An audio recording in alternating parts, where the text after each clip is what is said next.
BNP বুঝতেই পারে নাই রুমিন ফারহানা যে গুপ্ত আওয়ামী লীগ, ছাত্রদের মাঝে গুপ্ত আওয়ামী লীগ প্রবেশ করেছে। গুপ্ত রাজনীতি কারা করতো জানেন? গুপ্ত রাজনীতি করতো আওয়ামী লীগ। আপনার জঙ্গিবাদের রাজনীতি কারা করতো জানেন? এটাও করতো আওয়ামী লীগ। সংখ্যালঘু রাজনীতি কারা করতো জানেন? এটাও করতো আওয়ামী লীগ।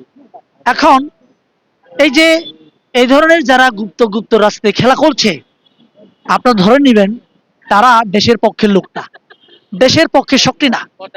একটা উদাহরণ দিই আপনাকে আমি।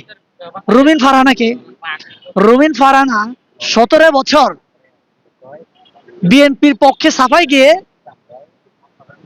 সে রাজনীতি করেছে। বিএনপি বুঝতেই পারে নাই রুমিন ফারহানা যে গুপ্ত আওয়ামী লীগ।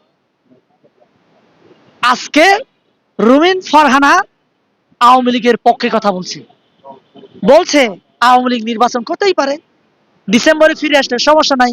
তাহলে এই কাজটা সে তো জুলাই একজন নেত্রী ছিল, সে মামলা হামলা হয়েছে। এই মামলা হামলা আমার মনে হয়েছে বিএনপি যাতে তাকে আরো বেশি বিশ্বাস করে, তাকে যাতে ক্ষমতায় নিয়ে আসে, এই জন্য তাকে একটা ভালো পদ যাতে দেয়, এই জন্য কি তাকে এই ধরনের বিতর্কিত কাজগুলো করেছে, অ্যারেস্ট করেছে আওয়ামী লীগ। ওরা বুঝতে পেরেছে আমাদেরকে আর থাকতে দিবে না, চলে যেতে হবে আমাদেরকে। এই ভয়ের মানে এই চলে যাওয়া থেকে বাঁচার জন্য তারা কিছু লোককে গুপ্তভাবে শিবিরে, গুপ্তভাবে বিএনপিতে, গুপ্তভাবে ছাত্র দলে, গুপ্তভাবে জামাতে, নানা দলে গুপ্ত লোক এভাবে রেখে দেওয়া হয়েছে। এই গুপ্ত গুপ্ত এই জন্য বলছি যারা গুপ্ত গুপ্ত খেলা খেলছে তারা প্রত্যেকে ভারতীয় এবং আওয়ামী লীগ। এই বিভিন্ন শিক্ষা প্রতিষ্ঠানগুলোতে যেভাবে আপনার ছাত্ররা বিতর্কিত পরিস্থিতি তৈরি করার চেষ্টা করছে, এই আমি মনে করি ছাত্রদের মাঝে গুপ্ত আওয়ামী লীগ প্রবেশ করেছে, যার কারণে এরা শিবিরকেও বিতর্কিত করতে চায়, জামাতকেও ছাত্র দলকেও বিতর্কিত করতে চায়। এই বিতর্কিত করার জন্য শিবির এবং ছাত্র দলের মাঝে একটা ফাটল ধরানোর চেষ্টা করছে।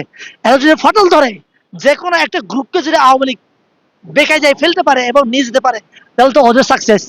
টুস করে আমাদের আপা হাসিনা ভারত থেকে ডিসেম্বরে ঢুকতে পারবেন, ডিসেম্বরে যাতে ঢুকতে পারে এই জন্য এই প্রসেস।